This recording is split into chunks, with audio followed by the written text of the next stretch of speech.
बहुत समय पहले एक जंगल में एक बहुत बड़ा तालाब हुआ करता था, जहाँ पर एक दयालु केकड़ा रहा करता था। इसलिए जंगल के सभी पक्षी उसे प्यार से दयालु कहा करते थे। दयालु चाचा, जल्दी चलो, मेरी माँ गिर पड़ी है। क्या? पर कैसे? अच्छा तुम रुको, मैं अभी चलता हूँ। दयालु तुरंत मिंटू के साथ जाता है और देखता है कि मिंटू की माँ रिमझिम जमीन पर पड़ी है। इसलिए वो कुछ पानी की छींटें उसके मुंह पर मारता है। रिमझिम, ओ रिमझिम, आंखें खोलो, क्या हो गया? कुछ नहीं दयालु, बहुत गर्मी है तो थोड़ा चक्कर आ गया और मैं गिर गई। तुम भी ना, कितनी बार कहा है तालाब के पास ही रहो मिंटू के साथ। चलो आप। मैं तो वहीं आ रही थी, लेकिन रास्ता पूरा ही नहीं कर पाई। माँ, तुम ठीक तो हो ना? हाँ मेरे बच्चे, चलो अब तालाब के पास चलते हैं। ठंडा पानी पिएंगे और ठंडी ठंडी हवा खाएंगे। तालाब के पास पहले से ही पक्षी जमा हो गए थे। अरे दयालु, तुम रिमझिम और मोंटू के साथ कहाँ से आ रहे हो? आज खाने पर दावत दी थी क्या रिमझिम ने? तुम भी ना मोंटू, मैं तो बस रिमझिम की मदद कर रहा था। दयालु मोंटू और बाकी जानवरों को पूरी बात बताता है। गर्मी बहुत हो गई है भाई, सूरज दादा तो आग उगल रहे हैं आग, इसलिए तो मैंने अपना ठिकाना बदल दिया। अब यहाँ तालाब के पास वाले पेड़ पर नया घोंसला बनाया है।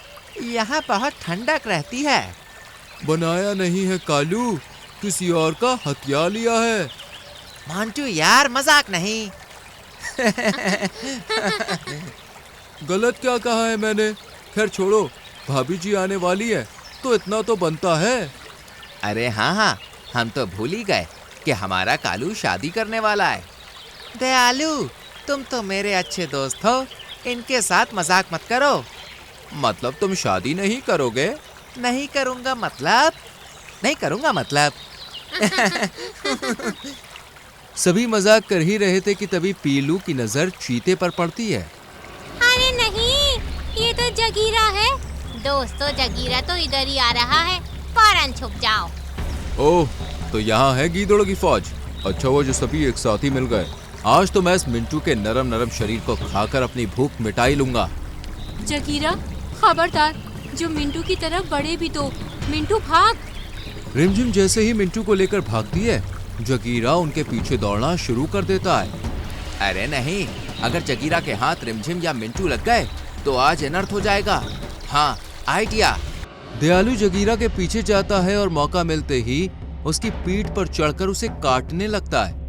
आई आई दयालु, मेरी पीठ पर से उतर, बहुत दर्द हो रहा है।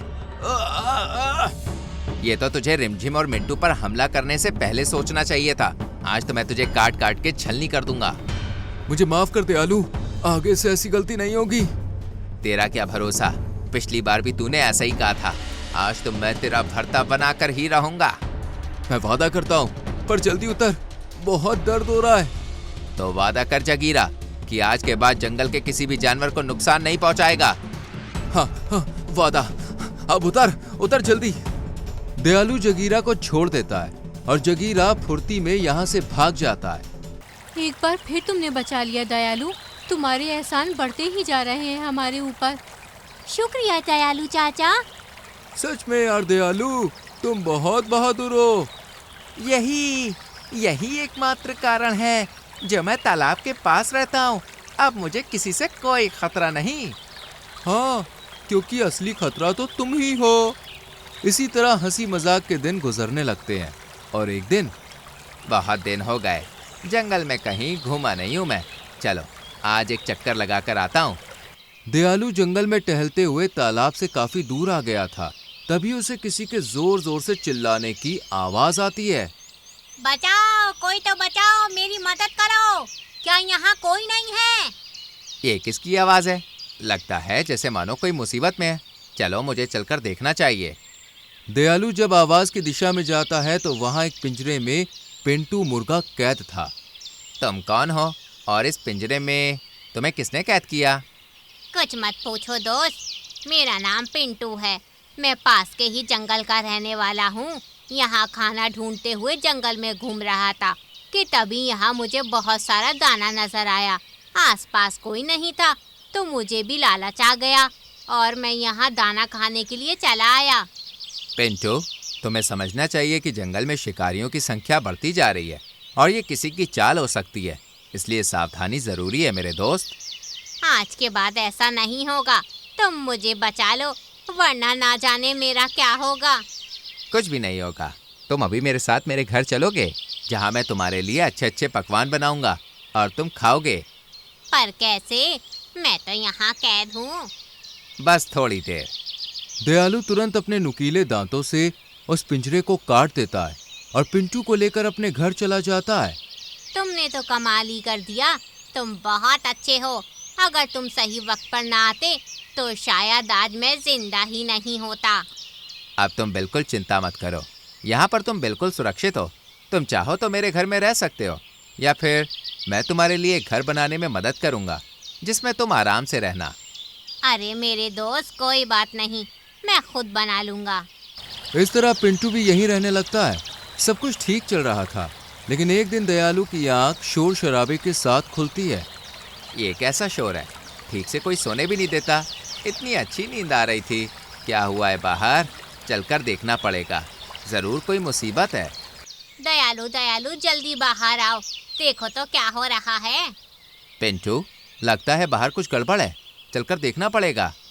दयालु जैसे ही अपने घर से बाहर आता है तो जंगल का नजारा देखकर उसके होश उड़ जाते हैं, क्योंकि पूरे जंगल में आग लगी हुई थी। सब इधर उधर भाग रहे थे। इतनी भयानक आग, लेकिन कल रात तक तो सब कुछ ठीक था। ये सब अचानक कैसे हुआ? कुछ नहीं पता दयालु, लगता है गर्मी का कहर है। हमें जल्दी यहाँ से भागना होगा, वरना हम मारे जाएंगे। दयालु और पिंटू भाग ही रहे थे कि तभी दयालु की नजर रिमझिम पर पड़ती है, जो अपने घर के बाहर बैठी रो रही थी। रिमझिम, क्या हुआ? और मिंटू कहाँ है? मिंटू घर में ही है दयालु, आग की लपटों के बीच। मुझे तो समझ नहीं आता क्या करूं, कैसे बचाऊं अपने बच्चे को। आग बढ़ती ही जा रही है। तुम चिंता मत करो, मैं कुछ करता हूँ। दयालु जैसे तैसे रिमझिम के घर में घुसता है, जहाँ मिंटू एक तख्ती के नीचे दबा हुआ था। वो उसे उठाकर बाहर लाता है और फिर रिमझिम के साथ उसे जंगल से बाहर भेज देता है। दयालु, अब हमें भी चलना चाहिए। रिमझिम और मिंटू तो बच गए और वो बाहर भी चले गए। चलो अब हम भी चलते हैं। नहीं पिंटू मेरे दोस्त, जिस तरह मिंटू मुसीबत में था, हो सकता है कि जंगल में और भी कोई हो जिसे हमारी मदद की जरूरत हो। मुझे उनकी मदद करनी होगी। दयालु के कहने पर पिंटू भी लोगों की मदद करने के लिए तैयार हो जाता है और दोनों सभी पक्षियों जानवरों की मदद करते हैं, पर खुद आग की लपटों में घिर जाते हैं। दयालु, अब क्या होगा? हम तो चारों तरफ आग से घिर चुके हैं। अब हम बाहर कैसे जाएंगे? इस पर दयालु खांसते हुए बोला, पिंटू मेरे दोस्त, मुझे लगता है मैं बच नहीं पाऊंगा, लेकिन तुम उड़ सकते हो। पिंटू, जाओ, यहाँ से भाग जाओ और अपनी जान बचाओ। नहीं दयालु, तुमने मेरी जान बचाई थी। अगर हमें मरना ही है तो हम साथ में मरेंगे। मैं तुम्हें छोड़कर कहीं नहीं जाऊंगा। इस तरह दोनों आग की लपटों के बीच धुएं से बेचैन होने लगते हैं। दूसरी तरफ, क्या सभी भाई सुरक्षित हैं? किसी को कोई नुकसान तो नहीं पहुंचा ना? सब ठीक तो हैं?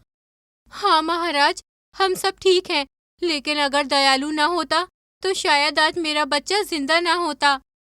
हाँ माँ, पर दयालु चाचा कहाँ हैं? मैं भी बहुत देर से देख रहा हूँ। ना तो दयालु जंगल से आया है और ना ही पिंटू। अगर ऐसा है तो हमें लगता है कि वो दोनों जरूर अंदर ही फंस गए हैं। हमें उनकी मदद के लिए कुछ तो करना ही होगा। दयालु और पिंटू बाकी जानवरों और पक्षियों की मदद कर रहे थे। हो सकता है इसी चक्कर में वो दोनों आग में फंस गए हों। चाहे जो भी हो, दयालु हमारे जंगल में सबसे नेक दिल है। हमें उसे बचाना ही होगा। मेरे पास एक तरकीब है। कालू तुरंत दूरी पर पड़ी एक बड़ी सी लकड़ी लेकर आता है और मोंटू मोर से कहता है, मोंटू, इस लकड़ी को दूसरे कोने से पकड़ो और चलो मेरे साथ जंगल में। चिंता मत करो, मैंने लकड़ी से पानी की बाल्टी बांध दी है। अगर कहीं आग ज्यादा होगी तो हम वहां इस बाल्टी से पानी डालकर आगे बढ़ जाएंगे। और मैं पीछे से दूसरी पानी की बाल्टी लेकर आगे बढ़ने की कोशिश करूंगी। हाँ, ये सही है। मैं और बाकी सब भी जैसे मुमकिन होगा आग पर पानी डालेंगे और दयालु पिंटू को बचाएंगे। कालू की तरकीब पर जंगल के सभी पशु पक्षी आग पर पानी डाल डालकर आगे के लिए रास्ता बनाते हैं और धीरे धीरे कालू दयालु और पिंटू के पास पहुंच जाता है, जहां दोनों बेहोश थे। वो रहा दयालु, और पिंटू भी यही है, चलो जल्दी। ये लोग उन्हें आग से दूर जंगल के पिछले हिस्से में लेकर जाते हैं, जहां माहौल सुरक्षित था। आंखें खोलो दयालु चाचा, आंखें खोलो, देखो अब आप सुरक्षित हो। पिंटू भाई जागो। सभी की मेहनत रंग लाती है और दयालु पिंटू आंखें खोलते हैं। प्रणाम महाराज, जंगल में तो आग लगी थी ना? हाँ दयालु, पर वो अगले हिस्से में है, ये हिस्सा सुरक्षित है।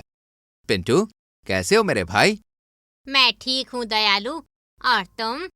ओहो, तुम्हारी दोस्ती, अब तुम दोनों और हम सब ठीक हैं। दयालु को जब पता चलता है कैसे सभी ने उसकी और पिंटू की जान बचाई, तो वो दोनों बहुत खुश होते हैं। आप सबका बहुत शुक्रिया। अगर आप ना होते तो आज मैं और पिंटू जिंदा ना होते। नहीं दयालु, ये तुम्हारी अच्छाई का फल है। तुमने हमेशा दूसरों की मदद की, फिर चाहे उसके लिए तुम्हारी जान ही खतरे में क्यों ना हो। तो बस तुम्हारी नेक दिली का ही नतीजा है कि आज पूरा जंगल तुम्हारी जान बचाने के लिए एकजुट हो गया। इस तरह दयालु को उसकी नेक दिली का फल मिलता है। जल्द ही जंगल की आग भी बुझ जाती है और एक बार फिर से सभी हंसी खुशी रहने लगते हैं। तो दोस्तों, ये कहानी हमें सिखाती है कि दूसरों की मदद करनी चाहिए। क्या पता कब किस रूप में आपको इसका फल मिल जाए। वीडियो पसंद आई हो तो लाइक और शेयर करके चैनल को सब्सक्राइब जरूर करें।